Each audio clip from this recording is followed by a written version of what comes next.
Graças ao bondoso Deus, mais essa ministração pelo nome do Senhor, né? Graças ao nome dele podemos estar aqui. Que bom que você está ouvindo. Marcos, capítulo 12, começando, diz bem assim: Jesus então passou a ministrar-lhes por meio de parábolas.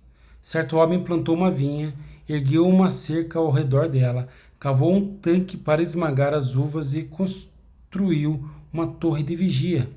Depois arrendou a vinha para alguns lavradores e partiu de viagem. Chegando a época da colheita, enviou um servo aos lavradores com o objetivo de receber deles sua parte do fruto da vinha. No entanto, eles o agarraram, o espancaram e mandaram embora de mãos vazias.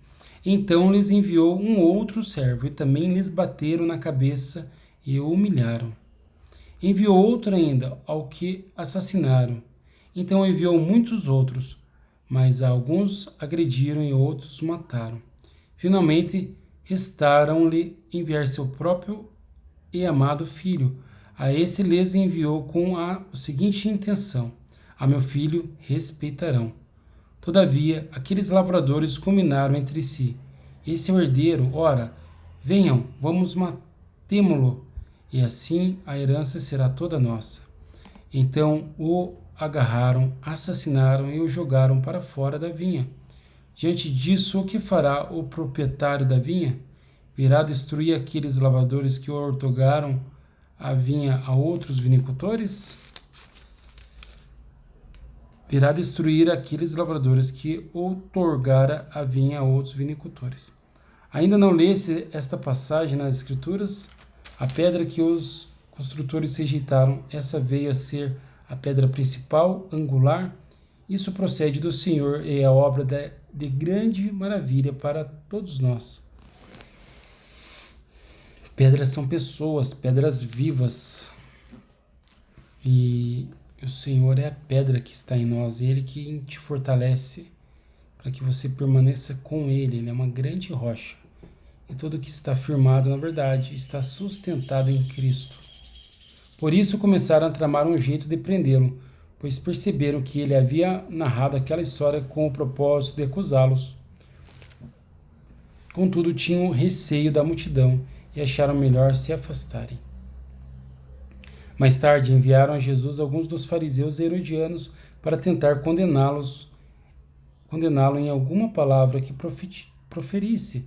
E ao se aproximarem, lhe questionaram: Mestre, sabemos que és verdadeiro e que não te deixas influenciar por ninguém, pois não te impressionas com a aparência exterior das pessoas, mas ensinas o caminho de Deus em conformidade com a mais pura verdade.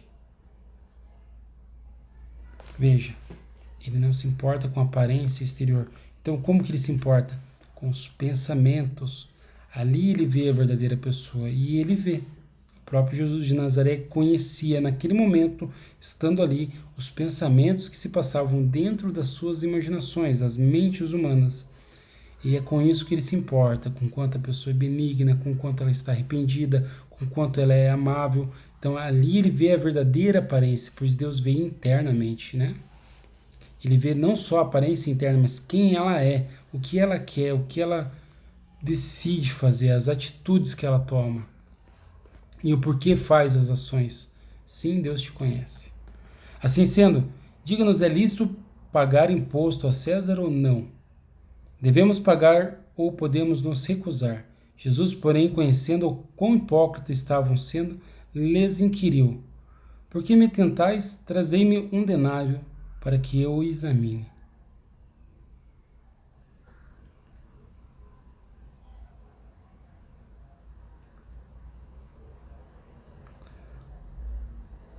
Por que me tentais? Trazer um denário para que eu examine. Eles lhe trouxeram a moeda, ao que ele lhes indagou: De quem é esta imagem e esta inscrição? Ora, de César, replicaram eles. Então Jesus lhe asseverou: Dai a César o que é de César e a Deus o que é de Deus. E todos ficaram pasmos com ele. O denário é uma alma, tá? Então ele está falando, Jesus está deixando claro ali em parábola assim, ó: Dai a César o que é de César e a Deus o que é de Deus. Olha, o que está sendo governado pela carne, que seja, mas o que é de Deus, que lhe renda glória, entende? Então, os que estão sendo governados Jesus falou para eles em secreto essa palavra: "Ó, vocês estão vindo aqui me tentar, estão sendo governados por mentes humanas, então voltem para o governo de vocês, que é o governo da carne. Por isso César, porque César governava um território. Então voltem, mas dai a Deus o que é de Deus, os que estavam a segui-lo", entende?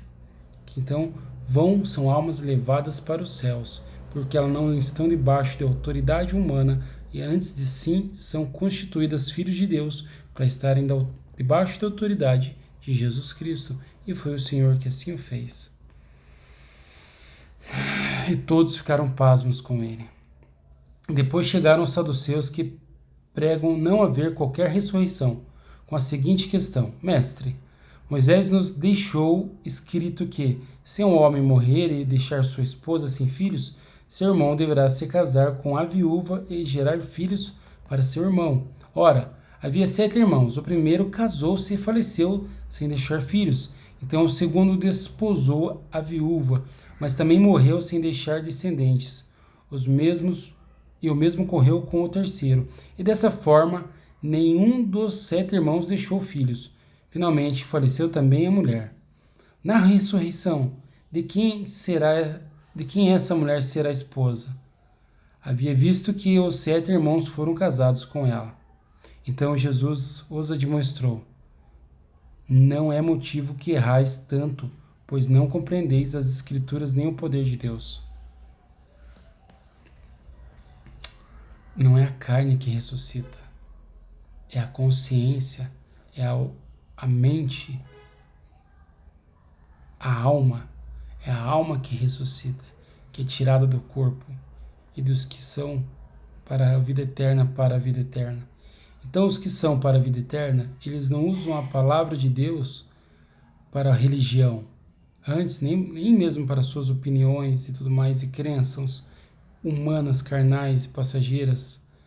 Antes, a palavra os usa e a palavra os resgata. Entende? A palavra é viva. Então eles podem compreender a palavra porque Deus os dá a compreender, pois diz a Escritura, e serão todos ensinados por Deus. Jesus continuou dizendo e disse bem assim: quando os mortos ressuscitam, não se casam mais, nem se dão em casamento, pois se tornam como os anjos nos céus. A respeito da ressurreição dos mortos, ainda não tendes lido no livro de Moisés, no texto referente à sarça, como Deus lhe declarou: eu sou o Deus de Abraão, o Deus de Isaque e o Deus de Jacó. Ora, ele não é Deus de mortos, e sim o Deus de vivos. Estais absolutamente enganados sobre não haver ressurreição, né? Então é para a vida eterna que o servo de Cristo vive essa vida. Não pela religião, nem pelos bens físicos, mas para chegar lá. O alvo, Deus. Estar debaixo do amor de Deus eternamente. Estar dentro do governo de Cristo. Um dos mestres da lei achegou-se e os seus argumentando. Um dos mestres da lei achegou-se e os seus ouviu argumentando. Ao constatar como Jesus lhe houvera respondido esplendidamente, perguntou-lhe: de todos os mandamentos, qual é o mais importante? Esclareceu Jesus: o mais importante de todos os mandamentos é este: ouve, ó Israel, o Senhor, o nosso Deus é o único Senhor. Amarás, portanto, o Senhor teu Deus de todo o teu coração, de toda a tua alma e de todo o teu entendimento e de toda a tua força. E o segundo é: amarás o teu próximo como a ti mesmo. Não existe qualquer outro mandamento maior do que estes. Então o escriba exaltou Jesus: muito bem, mestre, estás absolutamente certo, e certo ao afirmares que Deus é o único, que não existe outros que se compare a Ele, e que amar a Deus de todo o coração e de todo o entendimento e com todas as forças, bem como amar ao próximo como a si mesmo, é muito mais importante do que todos os sacrifícios e ofertas juntos. Jesus, por sua vez, vendo que o homem havia respondido com sabedoria, revelou-lhe: não estás distante do reino de Deus. E a partir disso, não havia mais alguém que houvesse lhe questionar coisa alguma. Aquele homem recebeu um elogio porque ele, por mais que estava com um grupo de homens, e se cometeu erro, não é o homem que tem que julgar, por isso Cristo veio para absolver, né? Mas aquele homem, ele buscava nas escrituras a palavra da vida, buscava a salvação. As escrituras são um livro, né? Por isso ele era escriba, ele fez com amor, ele realmente quis descobrir. Quando Jesus Cristo disse, não estás distante do reino de Deus, é porque ele estava bem perto, porque o reino de Deus estava ali na frente dele, o Pai e o Filho, no tabernáculo de Jesus Cristo. E então assim ele podia ouvir a palavra e se agradar, porque se agradou da palavra, não está distante do reino dos céus. Mais tarde, Jesus estava ensinando no templo quando levantou uma questão. Como podem os mestres da lei pregar que o Cristo é filho de Davi? Sendo que o próprio Davi, expressando-se pelo Espírito, afirmou: O Senhor disse ao meu Senhor, senta-te à minha direita até que eu ponha os teus inimigos debaixo de teus pés. O meu Senhor, afirmou meu Senhor, e afirmando pelo Espírito, né? Falando aquilo pelo Espírito, ou seja, comunicando pelo Espírito. Foi o próprio Espírito Santo que falou pela boca do tabernáculo, né? Pela boca daquela pessoa do corpo de Davi. Se o próprio Davi o chama de Senhor, como é possível então ele ser o seu filho? E numeroso ajuntamento de pessoas ouvia com grande deleite. E continuando seu ensino, advertia Jesus: Acautelai-vos dos escribas, pois eles fazem questão de andar com roupas especiais e de receber saudação em praças públicas, de sentar nos lugares de maior destaque nas sinagogas e ainda de ocupar as posições mais honrosas à mesa dos grandes banquetes. Eles devoram as casas das viúvas e, para dissimular, fazem longas orações. Esses certamente receberão condenação ainda mais severa. E Jesus foi sentar-se em frente ao local onde eram depositadas contribuições financeiras e observava a multidão colocando dinheiro nas caixas de coleta de ofertas. Muitos ricos lançavam ali grandes quantias. Foi então que uma viúva pobre se aproximou e depositou 2 moedas bem pequenas de cobre, portanto, de bem pouco valor. E chamando para perto de si os seus discípulos, Jesus lhes declarou: Com toda certeza vos afirmo que esta viúva pobre depositou no gasofilácio mais do que o fizeram todos os demais ofertantes, porquanto todos eles ofertaram do que lhes sobrava. Aquela senhora, entretanto, da sua penúria, deu tudo quanto possuía, todo o seu sustento. E ocorreu que, ao sair Jesus do templo, observou-lhe um de seus discípulos: Olhai, mestre, que pedras enormes, que construção magnífica! Entretanto, Jesus lhe revelou: Vês essas suntuosas construções? Pois aqui não restará pedra sobre pedra, serão todas derrubadas. Então, havendo Jesus se assentado no Monte das Oliveiras, de frente para o templo, Pedro, Tiago, João e André o consultaram em particular. Dize-nos quando acontecerão estes eventos e que sinal haverá quando todos eles estiverem prestes a cumprir-se? E Jesus passou a preveni-los. Vede que pessoa alguma vos induz ao erro, pois serão muitos os que virão em meu nome, afirmando: sou eu, e iludirão multidões. No entanto, assim que ouvirem notícias sobre guerras e rumores de guerras, não vos assusteis. É necessário que assim ocorra, contudo, ainda não é o fim. Porquanto nação se levantará contra nação e reino contra reino. Sucederão terremotos em vários lugares e muita fome por toda parte. Esses acontecimentos são o início das dores. Quando ele fala nação contra nação, fim do pó e volto para o pó. Então, já sou um reino, né? esse levantar nação contra nação é levantar terras contra terras, pessoas contra pessoas. Por isso ele ensina a humildade, né? Então eu quero ser humilde, não quero me levantar, me exaltar. Só o Senhor é Deus, né? Só Ele é digno de levantar e fazer juízo. Então eu sou dependente da misericórdia e da caridade dEle. Para então permanecer humilde e ser transformado à imagem e semelhança dEle.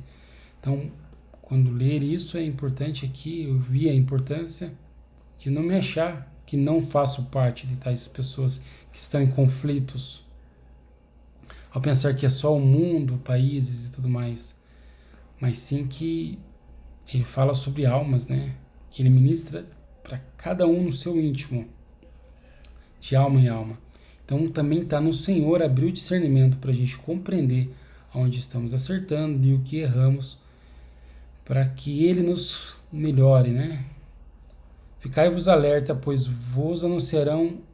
Ficai vós alertas, pois vos denunciarão aos tribunais e sereis açoitados nas sinagogas. Por minha causa vos farão comparecer à presença dos governadores e reis, e isso se constituirá em testemunho para eles. Contudo, é indispensável que primeiro o Evangelho seja anunciado para todas as nações.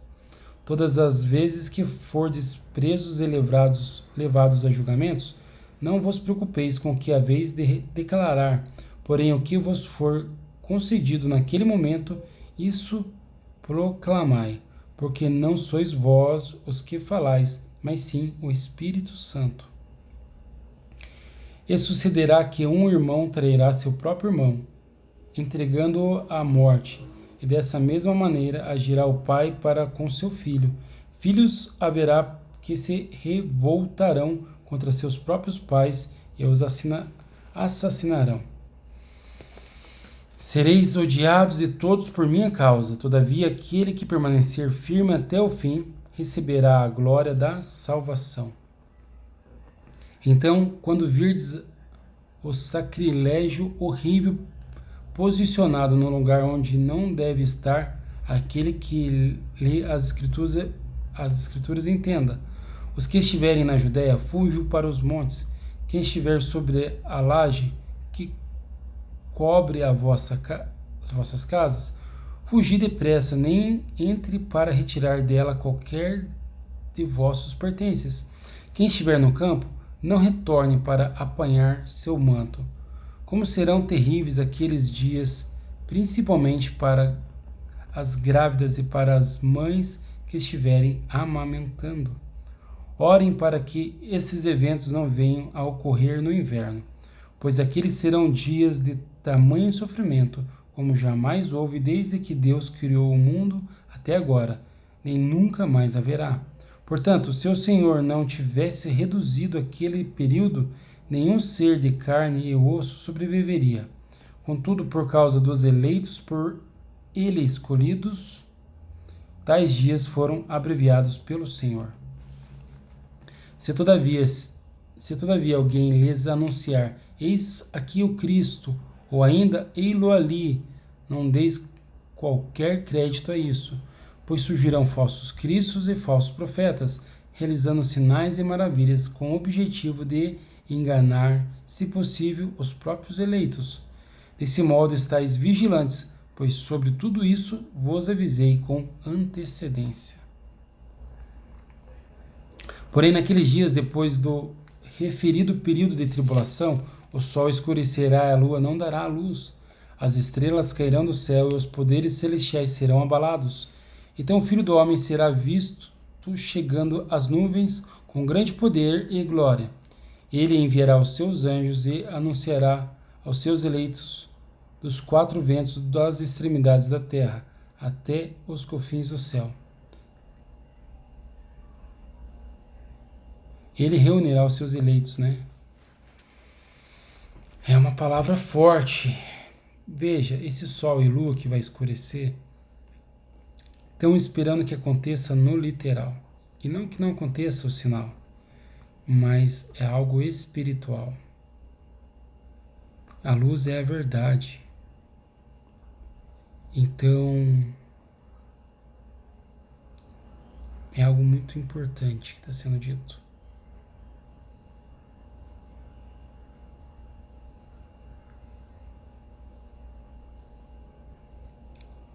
O que é o sol e a lua escurecer? Quando a pessoa fecha o olho, não escurece tudo? Quando ela dorme?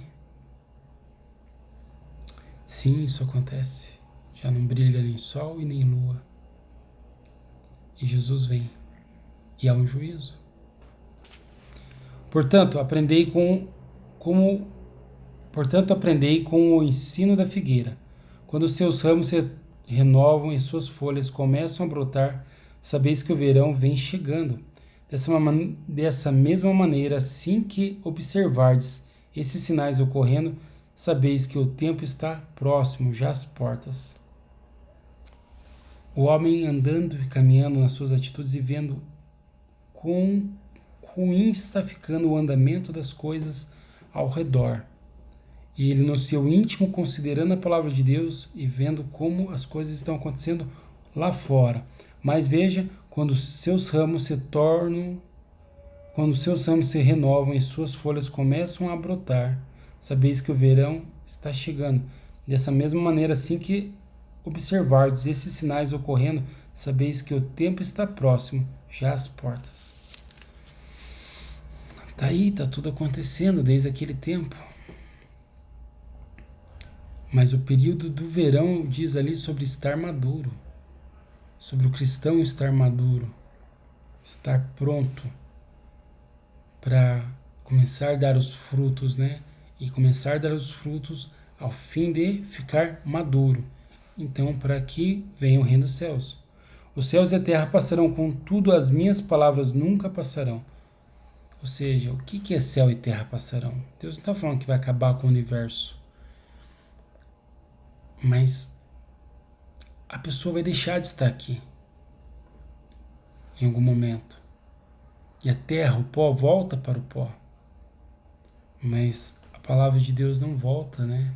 Não deixa de existir. Pois é o Espírito Santo. E aqueles que estão abrigados no Espírito Santo, por ele podem viver eternamente. Pois aí já não fazem parte do mundo terra e céu. Passou isso. São novas as coisas para o cristão achado firme na palavra. Aí é a vida eterna. Todavia, a respeito daquele dia e hora, ninguém sabe, nem os anjos do céu, nem o Filho do homem, senão apenas o Pai. Ali está falando da vida do crente, da vida do cristão, né, do seguidor de Jesus Cristo, que crê na palavra do Pai, que crê verdadeiramente. Então, para ele ficar atento com os sinais, o que está acontecendo ao redor dele, com o que ele está vivendo, e como ele está em Cristo Jesus, né? E com o passar dos próprios dias da terra. Qual terra? O corpo veio do pó e volta para o pó, do seu corpo. E atento, né? Por isso ele nos ensinou a palavra de vigiar. Estais, pois, atentos e vigiai, porquanto não cabe a vós saber quando será esse tempo. Pois ninguém que vem à terra sabe já o dia que está pronto para sair, ano, dia, mês e hora. Entende? E como um homem que viaja para outro país e, deixando a sua casa, encarrega cada um de seus servos das suas tarefas e ordena ao porteiro que vigie. A casa é o corpo. O servo está dentro do corpo. Por que é a casa do Espírito? É a casa do Espírito Santo, é o tabernáculo do Espírito Santo. Deus não habita em templos feitos por mãos de homem. Vigiai, pois, uma vez que não sabeis quando regressará o dono da casa, se à tarde, se à meia-noite, ao cantar do galo, ou mesmo ao raiar do dia. Pai e o filho habita com você, mas quando vem o dono da casa para te buscar, entende? E em vindo repentinamente, que não vos surpreenda, entregues ao sono, que vos tenho dito, proclamando a todos, vigiai. Ele está falando do sono ali para permanecer acordado, né?